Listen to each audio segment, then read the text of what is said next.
mengusulkan kenaikan PBB P2 saya batalkan. Assalamualaikum warahmatullahi wabarakatuh. Salam sejahtera bagi kita semua. Om Swastiastu, Namo Buddhaya, salam kebajikan. Terima kasih karena telah menjadi bagian dari cerita kami. Setiap like, komentar, dan subscribe dari kalian adalah semangat besar bagi kami untuk terus berkarya. Yuk, tonton channel YouTube kami untuk konten-konten menarik dan informatif setiap minggunya. Kenaikan pajak sampai 250%, rakyat menjerit. Baru-baru ini, Sudewo, anggota DPR dari Partai Gerindra, mengkritik keras kebijakan pajak pemerintah. Tapi, apa benar pemerintah sekejam itu? Atau ini hanya permainan politik menjelang pemilu? Sudewo, lahir 11 Oktober tahun 1968.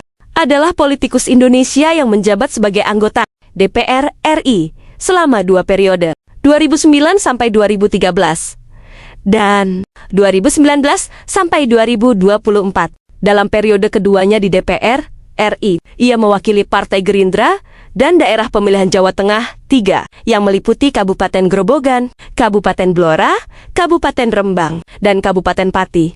Saat ini, ia bertugas di Komisi 5. Belakangan namanya mencuat gara-gara pernyataan pedas soal kebijakan pajak yang dianggap tidak manusiawi. Sudewo menyoroti kenaikan pajak daerah yang melonjak tajam, bahkan mencapai 250%. Yang ia maksud adalah kenaikan nilai jual objek pajak NJOP yang berdampak langsung pada besaran pajak bumi dan bangunan PBB. Bayangkan, rakyat baru pulih dari pandemi dan krisis, lalu dibebani pajak yang naik drastis. Ini bukan keadilan sosial. Pihak pemerintah daerah dan Kementerian Keuangan menjawab, kenaikan pajak terjadi karena NJOP.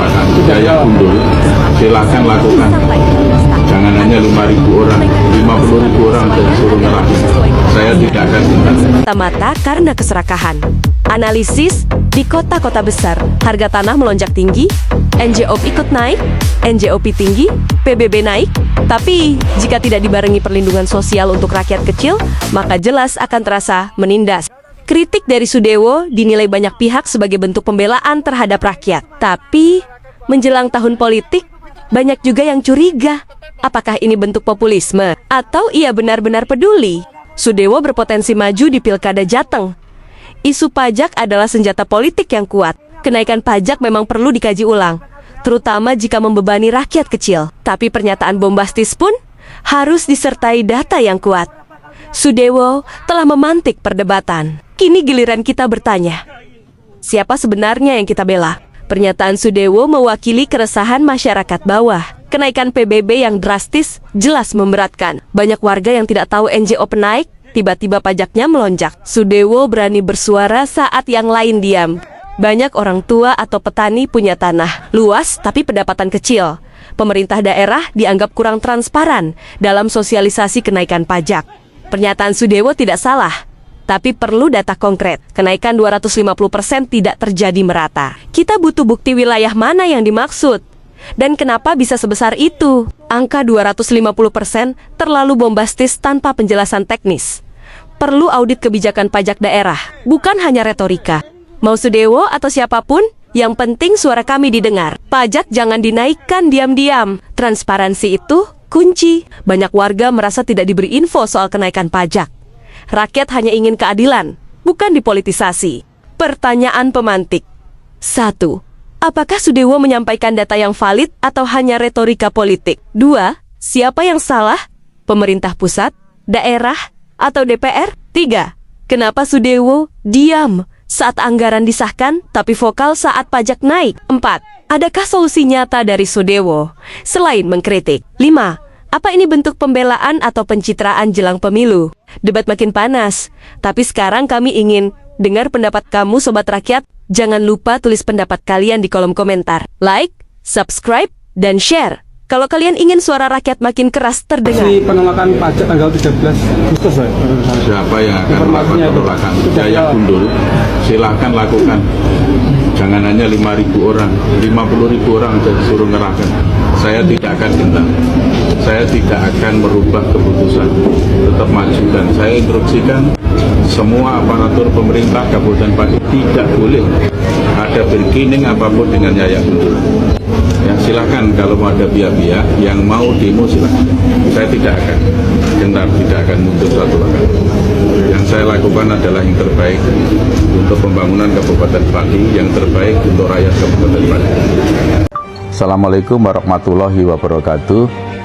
Bapak Ibu sekalian, warga Kabupaten Pati yang saya hormati dan saya banggakan, saya didampingi Bapak Kajari, Bapak Komandan Kodim 0718 Pati, Bapak Kapolresta, ingin menyampaikan bahwa mencermati perkembangan situasi dan kondisi, juga mengakomodir aspirasi yang berkembang, saya memutuskan kebijakan kenaikan PBB P2 saya batalkan untuk menciptakan situasi aman dan kondusif dan dalam rangka memperlancar perekonomian dan pembangunan Kabupaten Pati.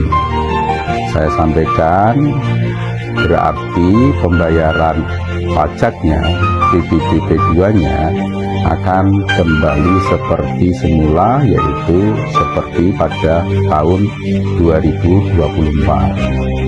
Dan bagi yang sudah terlanjur membayar, maka uang sisanya itu akan dikembalikan oleh pemerintah yang akan diatur teknisnya oleh BPKAD dan oleh Kepala Desa.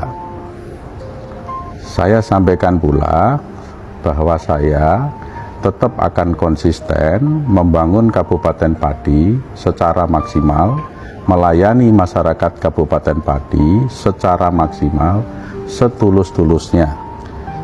Jadi ini murni dalam rangka menciptakan situasi dan kondusif, dan juga tidak ada perubahan sikap dari saya tetap tulus ikhlas untuk rakyat Kabupaten Pati. Semuanya, tidak ada yang saya bedakan.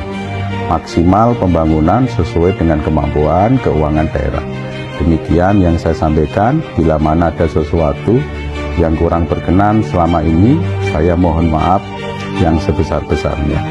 Kita kompak, solid, gotong royong membangun Kabupaten Pati demi Kabupaten Pati maju. Kabupaten Pati kita cintai bersama. Terima kasih. Wassalamualaikum warahmatullahi wabarakatuh.